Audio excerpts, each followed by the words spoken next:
Glad that you are back to 0 to 60 motoring once again for another car review. My name is Bill. In 0 to 60 motoring, we seek to give you trusted and unbiased car advice such that will make your car purchase and ownership journey easy. If you want to purchase a unit, you can check 0 to 60 motoring for car reviews. In case you want to purchase a unit, you can ring us to this number below such that we help you with a pre-purchase inspection, and we can also help you source a clean car. Today I'm going to review the 2016 Mitsubishi RVR. It's also called the Mitsubishi ASX depending on the market you are getting it from. In late 2015 coming to 2016, the Mitsubishi RVR received some minor tweaks, visual changes here and there to improve on the looks. It maintains the diamond logo of course at the center, but the grille has been made somewhat smaller. It features a new LED daytime running lamps. We have these chrome finishes, and then the fog lights below the chrome finishes.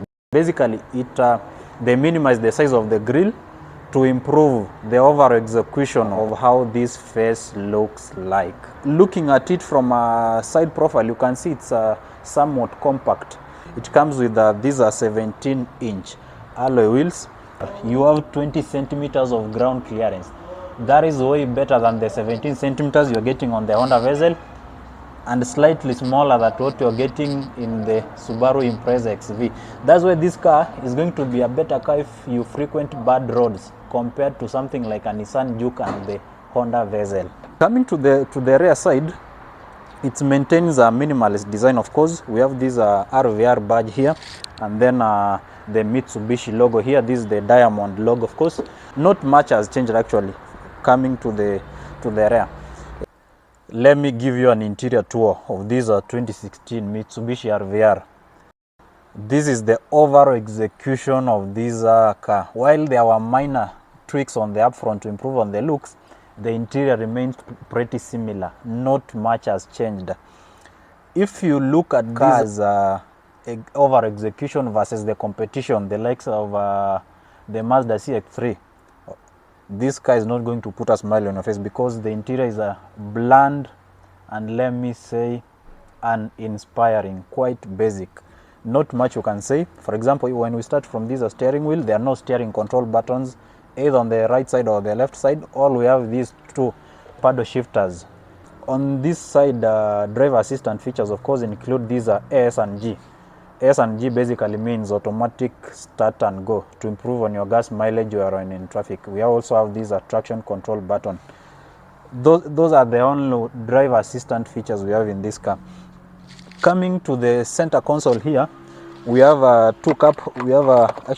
these are two cup holders. They are not that deep of course. We also have a 12-volt charging port up front here, and also one cup holder which is not that deep of course. Yeah, and then storage wise, we have this in this glove compartment. It's somewhat deeper. We also have a 12-volt charging port inside here. Yeah, the seats here are fabric, and they are also manually adjusted. Yeah, because this is actually a base model, you don't expect much when it comes to the interior and the features. Coming to this infotainment screen, it's a 5-inch which has a poor graphics. If you ask me, it doesn't seem something that is gonna appeal to many of course. The instrument cluster here of course, they don't look that basic, but it's not what you expect, especially when you are fishing out 2.6 million shillings. The overall analysis of this cabin versus the competition, not one of the best. Matter space, the headroom is pretty decent. Comparably, it's kind of similar with what you're finding in the Honda Vezel, way better than what you're finding in the Nissan Juke and the Mazda CX-3. But kind of similar with what you're getting in the Subaru Impreza XV, but at least in this car you sit somewhat higher. The legroom is also pretty decent. Drivers of course won't have a problem when it comes to this Mitsubishi RVR. How about the second row passengers? If I'm maintaining the same driving position I was in, I have like 2 centimeters of knee room, which means the Honda Vezel second rear seat is somewhat kind of accommodative matters the knee room. But good thing with the RVR, the headroom is now better than what you're finding in the Honda Vezel. The middle passenger here is not going to be comfortable, especially for long distance, because you somewhat sit higher, and then this center console, it penetrates or eats into your room here. If you sit 3 well-fed individuals in this second row seat, you can be sure they're gonna become more familiar with each other because there is not much room, but at least they won't be complaining, apart from the person of course seated in this middle seat. How about the boot space? This is the trunk space or boot space of this 2016 Mitsubishi RVR. As you can see, it's more spacious than what you are finding in the Nissan Juke, more spacious than what the Toyota Rush will give you, and somewhat slightly bigger than what the Honda Vezel will give you. When the seats are lowered, you have 569 liters of space, which means it's massive.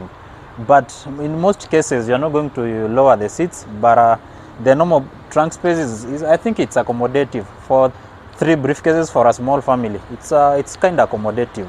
Below this floor, at least the Mitsubishi people are generous enough. They have given you a donut spare wheel, which you can use in case one of the tires has a problem. That's kind of them. Under the hood of this 2016 Mitsubishi RVR lives a 2000cc naturally aspirated petrol engine. It's called MIVEC. It's the same engine you're finding in the bigger sibling, that is the Mitsubishi Outlander, or the smaller sibling, that is the Mitsubishi Galant 40s.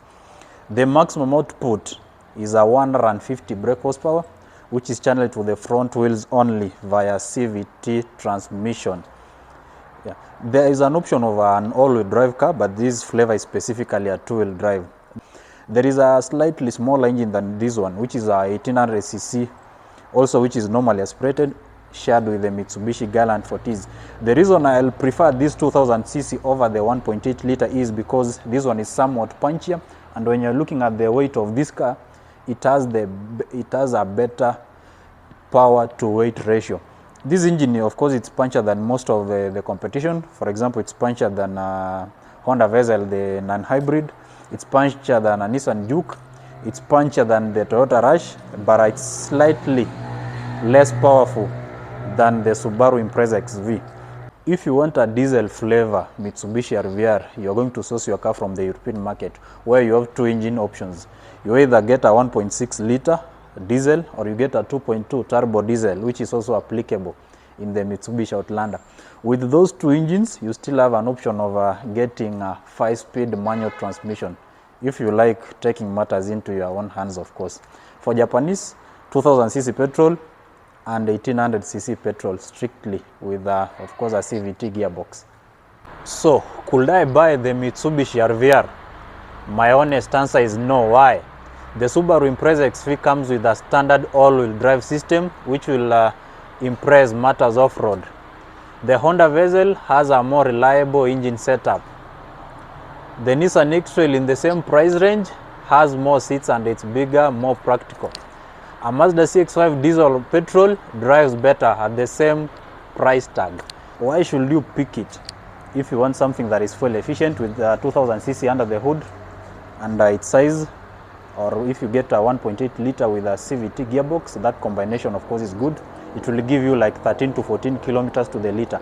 That is the sole reason you're gonna take the Mitsubishi RVR over cars like the CX-5, the Nissan X-Trail, or even its bigger sibling, the Mitsubishi Outlander. If you do your car shopping well, you can still find an Outlander at the same price point. So I think that's all you need to know about this 2016 Mitsubishi RVR or the ISX. Let's catch up in the next one, guys. Make sure you subscribe so that you help this channel grow.